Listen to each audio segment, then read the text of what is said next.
आशा भरी नारी। ये TWR इंडिया की प्रस्तुति है। ट्रांसवर्ल्ड रेडियोज आशा भरी नारी कार्यक्रम में आप सभी का स्वागत है। मेरा नाम है वानी और मैं और शालिनी जी आज आपके होस्ट होंगे। और आज हम एक साथ मिलकर मौन और एकांत या कह सकते हैं खामोशी और अकेलापन आज इस विषय में सीखेंगे, जो मूसा के जीवन से नेतृत्व के एक अंतर्दृष्टि का हिस्सा है। जहाँ तक नेतृत्व का संबंध है, मूसा का जीवन एक बड़ा दिलचस्प अध्ययन है। निर्गमन की पुस्तक में एक बच्चे के रूप में उसने अविश्वसनीय बचाव से लेकर व्यवस्था विवरण की पुस्तक से उसकी मृत्यु तक यह कहा जाता है कि इज़राइल में मूसा के समान कोई भविष्यद्वक्ता फिर से नहीं हुआ है। इसलिए ऐसे कई नेतृत्व पाठ हैं जो हम सभी आज मिलकर सीख सकते हैं। कोई फर्क नहीं पड़ता कि आप इस समय नेतृत्व के किस समय से गुजर रहे हैं।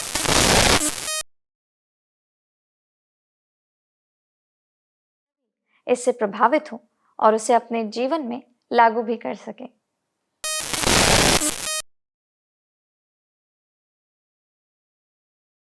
यीशु एक उत्तम और शक्तिशाली उदाहरण है। यदि यीशु ने स्वयं ऐसा किया तो हमें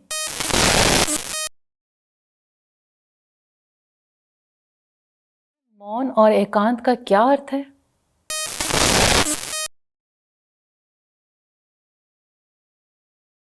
जैसे महान नेता और बाइबल में के कई और नेता एकांत में समय बिताकर बड़े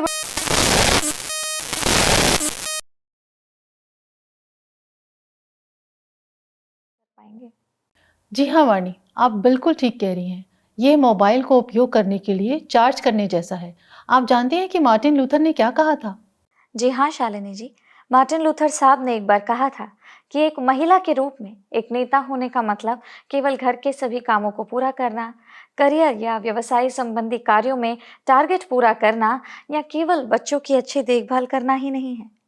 जी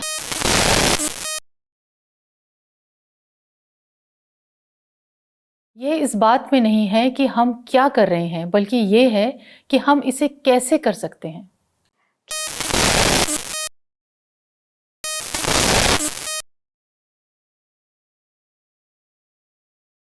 रहने से आपको आलोचनात्मक सोच,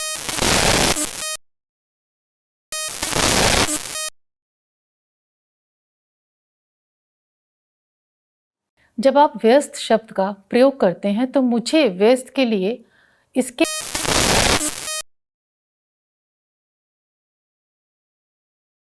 होना। बहुत सुंदर शालिनी जी, बेहद अच्छी बात बताई आपने। पर इसके अलावा मैं एक और बात इसमें जोड़ना चाहूँगी कि कुछ महिलाएं हमेशा काम में डूबे रहना चाहती हैं, हर समय वो काम करना चाहते हैं, वे हमेशा व्यस्त रहना चाहते हैं, जबकि हम स्त्रियां हमेशा व्यस्त रहते तो हैं, लेकिन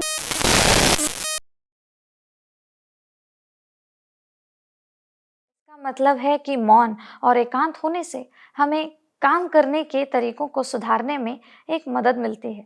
इसलिए हम बाइबल से मूसा के जीवन पर गौर करना सीखें ताकि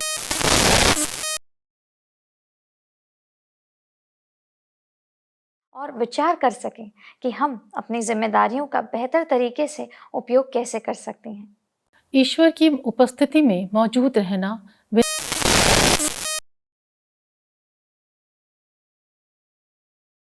मैं चाहती हूँ कि महिलाओं को पता चले कि वे परमेश्वर के साथ अकेले समय बिताकर ही सफल नेता बन सकती हैं। यदि आप अपने घरों में, अपने कार्यस्थल में, अपने बच्चों के जीवन में प्रभाव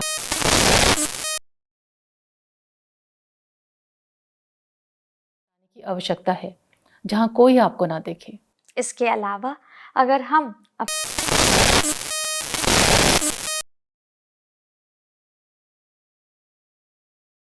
समय जो हमें ईश्वर की उपस्थिति में बिताने का एक मौका देता है, एक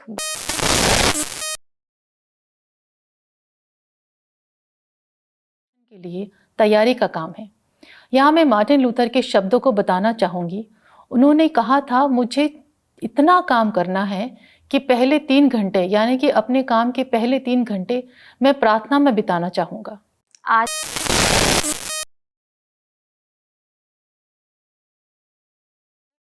3 मिनट प्रार्थना में बिताएं तो वे सभी कार्यों को पूरा कर सकेंगी। उनके पास प्रार्थना के लिए या तो समय नहीं है या प्रार्थना के लिए बहुत कम समय है। जी, अब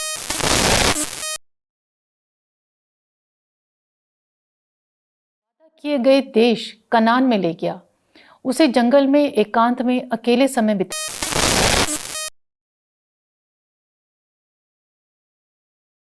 इसलिए हम भी अपने कार्यों से मूर्ख ना बने, बल्कि हर दिन परमेश्वर का अभिषेक प्राप्त करने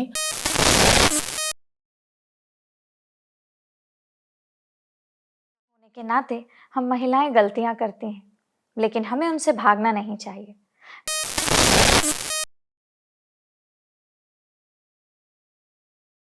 मिस्री ने उनमें से एक को मारा तो मूसा ने उसे मार डाला और फिर मूसा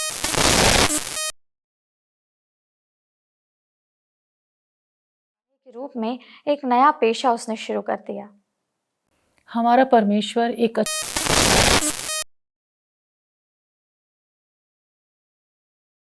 महान कार्य के लिए तैयार करने के लिए किया।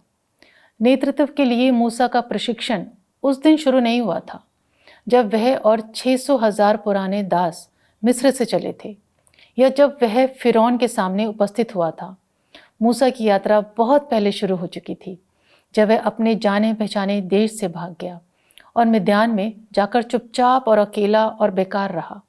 भागना मूसा का एकांत में प्रवेश करने का पहला कदम था, जिसमें परमेश्वर ने एक नेता बनने में उसके अनुभव को गहरा करने के लिए दिनों और वर्षों का उपयोग किया। मूसा का ध्यान आकर्षित करने के लिए परमेश्वर ने जलती हुई झाड़ी का इस्तेमाल किया। मौन और एकांत में परमेश्वर ने उससे बात करी और यह परमेश्वर की आवाज़ थी जिसने उसे एक नई दिशा दी। आज जब हम अपने जीवन में ईश्वर की उपस्थिति में मौन रहने के लिए समय निकालते हैं तो वह उन चीज़ों को प्रकट करेगा जिन्हें हम जल्दबाजी में और ध्यान भटकने के कारण पढ़ने से चूक जाते हैं। जिस तरह मूसा ने एक आम दिन में अपनी आंख से जल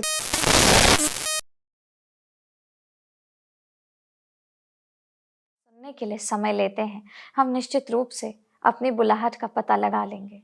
तो आपका मतलब है वानी जी कि हमारी बुलाहट और जीवन का उद्देश्य हमारे सामने आ सकता है? जी हाँ, बिल्कुल शालिनी जी, और ये बात हमें मूसा की कहानी से ही पता चलती है। आइए मूसा के जीवन का अर्थ समझने के लिए वापस अपने विषय पर आएं। हम स्त्रियों को मूसा की तरह अपनी गलतियों से भागना नहीं चाहिए।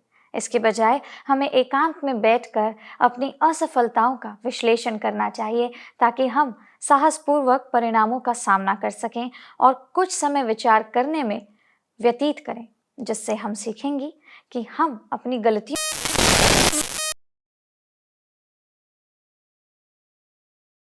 पूर्ण बात पर ध्यान केंद्रित करना चाहती हूँ। उन संसाधनों का उपयोग करें जो परमेश्वर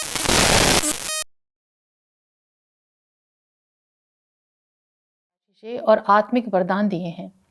परमेश्वर हमें एक सफल नेता के रूप में आकार देने के लिए हमारे व्यक्तित्व और अनुभवों के साथ उन आशीर्वादों का उपयोग करने में हमारी मदद करता है।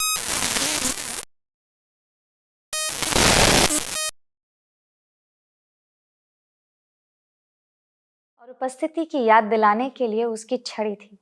आप सोच सकते हैं कि आपके पास परमेश्वर का दिया कौन सा साधन है?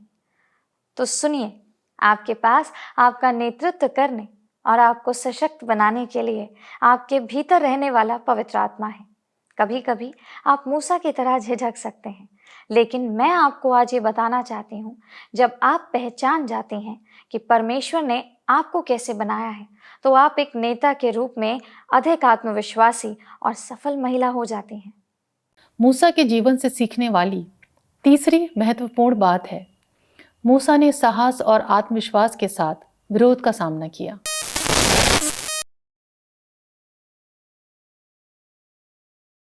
प्रभु पर रखा था।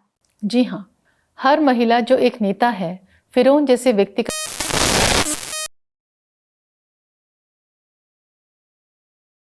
ठीक बताई है शालिनी जी, क्योंकि एक महिला के रूप में हमें अपने जीवन साथी या ससुराल वालों या माता पिता या कभी कभी बच्चों से भी विरोध का सामना करना पड़ सकता है। जब इजरायलियों के साथ अधिक कठोर व्यवहार किया गया, तब यहोवा से प्रार्थना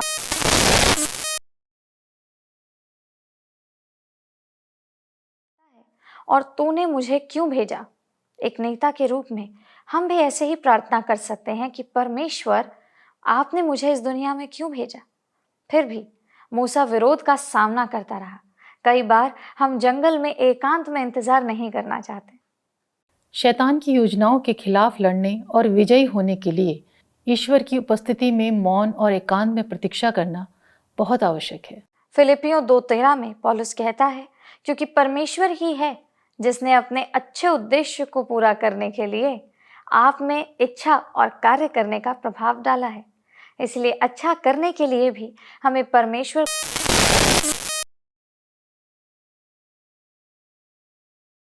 ताकत देता है, लेकिन हमें उसकी शक्ति प्राप्त करने के लिए परमेश्वर की बाट जोहने की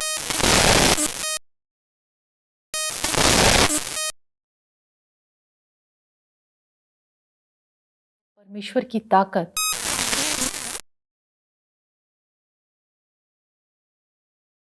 हैं तो याद रखिए, पवित्र आत्मा हमसे बात करता है और हमें उन अच्छे कामों की याद दिलाता है जो हमें करने चाहिए। वानी, क्योंकि हम मूसा के बारे में बात कर रहे हैं तो मैं चाहती हूँ कि मैं मूसा के जीवन के बारे में और कुछ जानूं। मैं बताना चाहूंगी आपको शालिनी जी, और अपने दर्शकों को भी बताना चाहूंगी कि मूसा के जीवन में हम यह देखते हैं कि मूसा ने अपने लोगों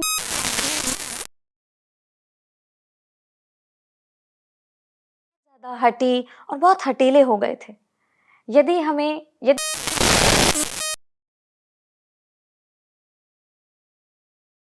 घूमने या कह सकते हैं भटकने के बारे में अधिक अध्ययन किया है तो आपको याद होगा कि कितनी बार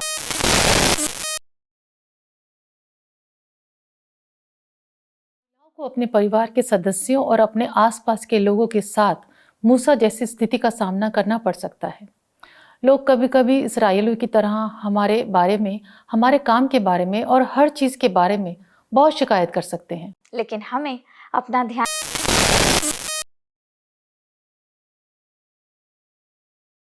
नहीं होना चाहिए। अपने पति के साथ एक नेता के रूप में अपने परिवार का नेतृत्व करने के लिए हमें बहुत मजबूत इच्छा शक्ति और साहसी होने की आवश्यकता है। वास्तव में वाणी जी, हम अकेले नेतृत्व नहीं कर रहे हैं। जैसा कि आपने कहा है, परिवार में हमारा नेतृत्व करने के लिए हमारे पति हैं और जिन संस्थाओं में हम काम करते हैं वह हमारी जिम्मेदारियों को निभाने के लिए हमारे साथ अन्य कई लोग होते हैं। एक नेता के रूप में प्रार्थना करते हैं, यह आपके सच्चे नेतृत्व का असली रंग दिखाएगा। आप उनकी ओर से कैसे प्रार्थना कर रहे हैं, भले ही वे आपके आभारी हों या ना हो। आप परियोजनाओं के बजाय लोगों के रूप में उनकी देखभाल कैसे करेंगे। एक अच्छा नेता उन लोगों की जगह लेता है जिनकी वे अगुवाई करता है और जिनके लिए खड़ा होता है, तब भी जब वे जिद्दी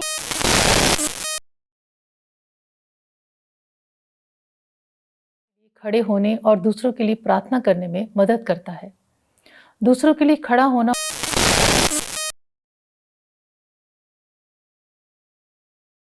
वर्क या कह सकते हैं मिलकर काम करने की ताकत को जानता था।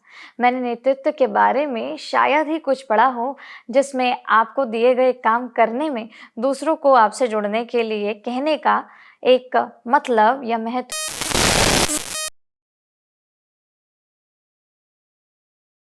के लिए हारून और अन्य लोग तो थे। मुझे लगता है यहाँ पे शालिनी जी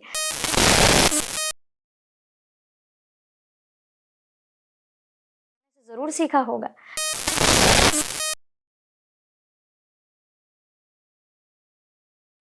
यित्रो की सलाह देखते हैं कि कैसे कार्यों को छोटे छोटे टुकड़ों में बांटा गया था। जी हाँ, हम महिला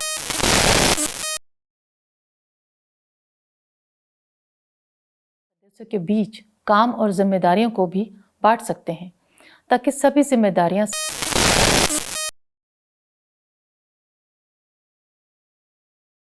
और इससे एकता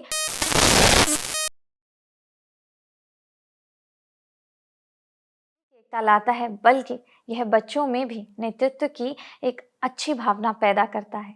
जब काम का बोझ बढ़ता है तो नेताओं को संभालने के लिए उन्हें कुछ लोगों की आवश्यकता होती है। हम महिलाएं अपने बच्चों और जीवन साथी को बागवानी, सफाई, खाना पकाने और अन्य जिम्मेदारियों को साझा करने में शामिल कर सकते हैं। निर्गमन 17 में यहोशू अमलेकियों से लड़ रहा था और जब तक मूसा हाथ उठाए रहता तब तक इजरायली प्रबल होते गए। परंतु जैसे जैसे युद्ध अधिक समय तक चलता रहा, उसके हाथ थकते गए और उसे अपनी मदद के लिए हारून और हूर की आवश्यकता पड़ी थी। कभी कभी हम अपने काम में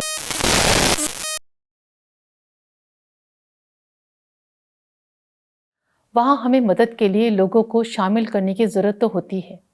हमें इस बात के प्रति सचेत रहने की आवश्यकता है कि हमें कुछ ऐसे लोगों की आवश्यकता है जो काम का बोझ बहुत अधिक होने पर हमें प्रोत्साहित कर सकें और हमारी मदद कर सकें। हम सोचते हैं कि जब हम लोगों से मदद लेंगे तो लोग हमें कमज़ोर समझेंगे, लेकिन ऐसा नहीं है।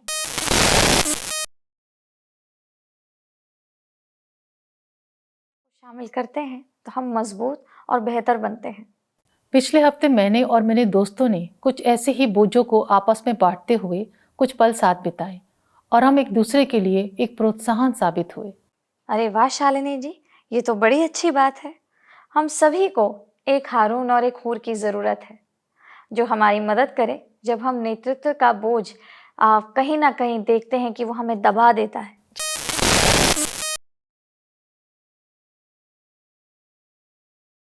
से हमारी मदद कर सकें या हमारे लिए प्रार्थना कर सकें या हमारे साथ प्रार्थना कर सकें।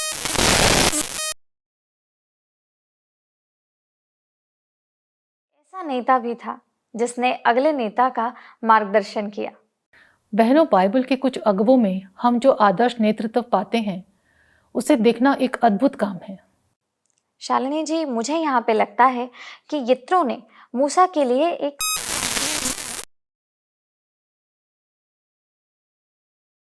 बल्कि सलाहकार भी था। मूसा ने यित्रो से निर्देश प्राप्त किया और उसकी सलाह का पालन किया। दूसरी ओर मूसा ने यहोशू को इज़राइल के भांति अगुवे के रूप में खड़ा किया। इसे हमें व्यवस्था विवरण 31 में देखने को मिलता है। जी हाँ, हमें दूसरों को और अपने बच्चों को प्रशिक्षित करने की आवश्यकता है कि हम क्या करते हैं और क्या जानते हैं। मूसा को पता था कि यह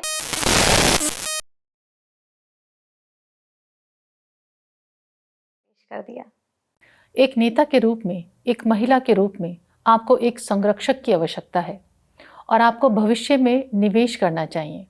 हो सकता है कि जिसका आप संरक्षक कर रहे हैं वह आपके द्वारा सौंपा गया कार्य या नेतृत्व की भूमिका ना ले, लेकिन आप उन्हें उस अगले कदम के लिए तैयार करने में मदद कर सकते हैं जो परमेश्वर ने उनके लिए तय किया है। जी हाँ शालिनी जी, आपने नेतृत्व के बारे में, अगला कदम उठाने के बारे में जो बात कही है, बिल्कुल अच्छी और ठीक बात है। ये बहुत महत्वपूर्ण है। मुझे लगता है कि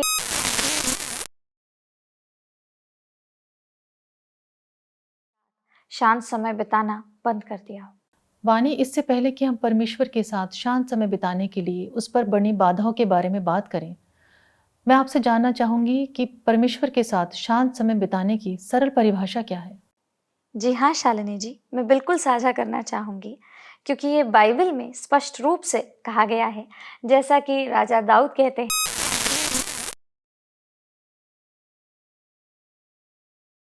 तेरे लिए हाफता हूँ, जीवते परमेश्वर का मैं प्यासा हूँ।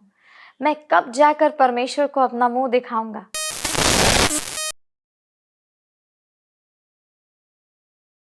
मुझसे कहते रहते हैं, तेरा परमेश्वर कहाँ है। तो वानी, आपके कहने का मतलब है कि परमेश्वर के साथ बिताया हुआ शांत समय एक आत्मिक क्षेत्र में होता है और यह वह क्षण होता है जब एक व्यक्ति भावनात्मक, मानसिक और शारीरिक रूप से भी परमेश्वर से उसी तरह जुड़ता है जैसे हम एक इंसान से जुड़ते हैं। जी हाँ शालिनी जी, ये बात बिल्कुल ठीक है क्योंकि हम ये देखते हैं कि एक मसीह होने के नाते शुरुआत में मुझे ये समझने में हफ्तों लग गए थे कि हमें सुबह परमेश्वर के साथ शांत समय क्यों बिताना चाहिए, क्यों उसकी उपस्थिति में मौन रहना चाहिए। जी हाँ, आप बिल्कुल ठीक कह रही हैं।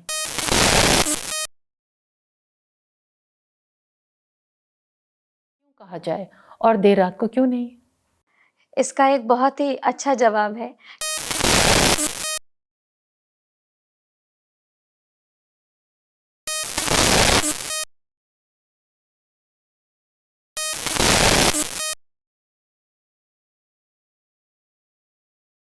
वाले शांत समय में आने वाली बाधाओं को दूर करने के बारे में बताएं। तो चलिए सुनते हैं। सबसे पहली बात, उचित योजना का ना होना।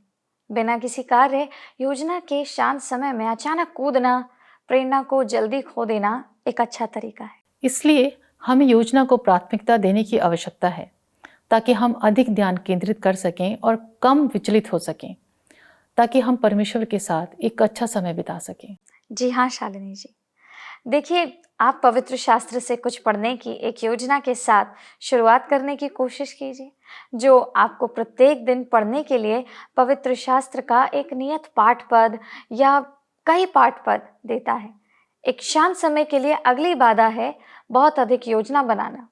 मैं अक्सर अपने अध्ययन बाइबल, अपनी प्रार्थना पत्रिका और अपने डिवोशनल या कह सकते हैं कि जो हमारी पुस्तक होती है जिसमें भक्ति के गीत होते हैं, उनके साथ बैठ जाती हूँ, यह सोचकर कि मैं पढ़ सकती हूँ, तुलना कर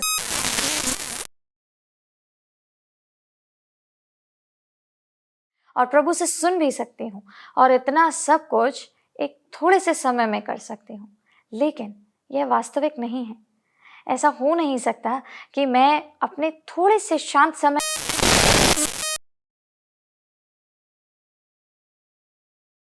कोशिश करते हैं ना, तो निराश होने और पूरी तरह से हार मान लेना बेहद आसान बन जाता है। हम हमेशा चाहते हैं कि काम करने का हमारा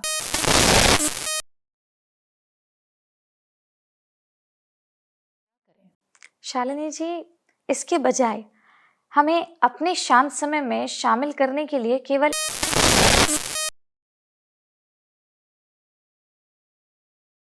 नियत हिस्सों में पढ़ना और फिर कुछ विचारों या प्रार्थनाओं को लिखना।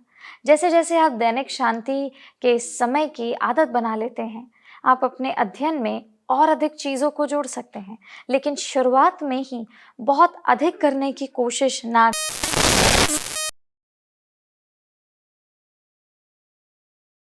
हैं। शांत समय बिताने के लिए अगली बाधा कुछ महत्वाकांक्षी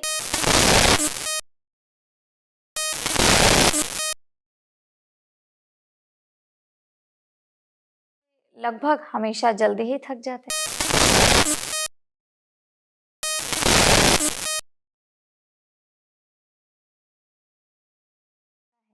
जब आप प्रभु के साथ रहने के लिए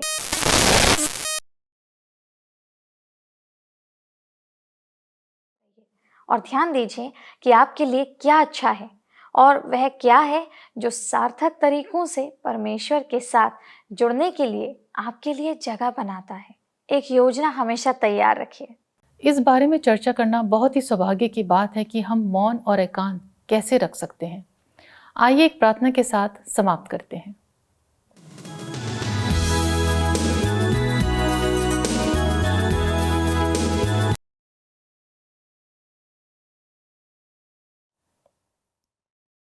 धन्यवाद करते हैं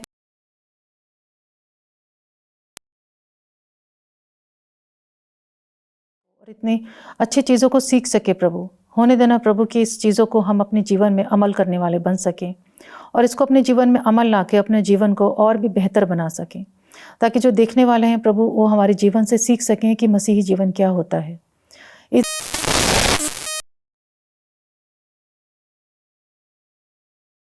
एक शांत और अच्छा समय बिताने वाले बन सकें। इस प्रार्थना को हम आपके मीठे और पवित्र नाम से मांगते और पाते हैं। आमीन।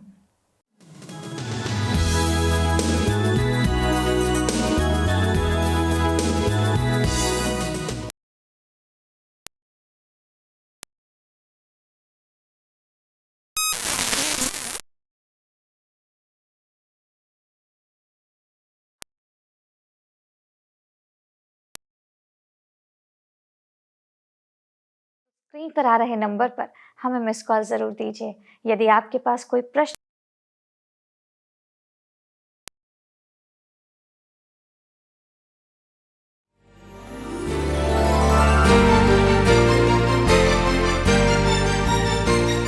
आशा भरी नारी। ये TWR इंडिया की प्रस्तुति है।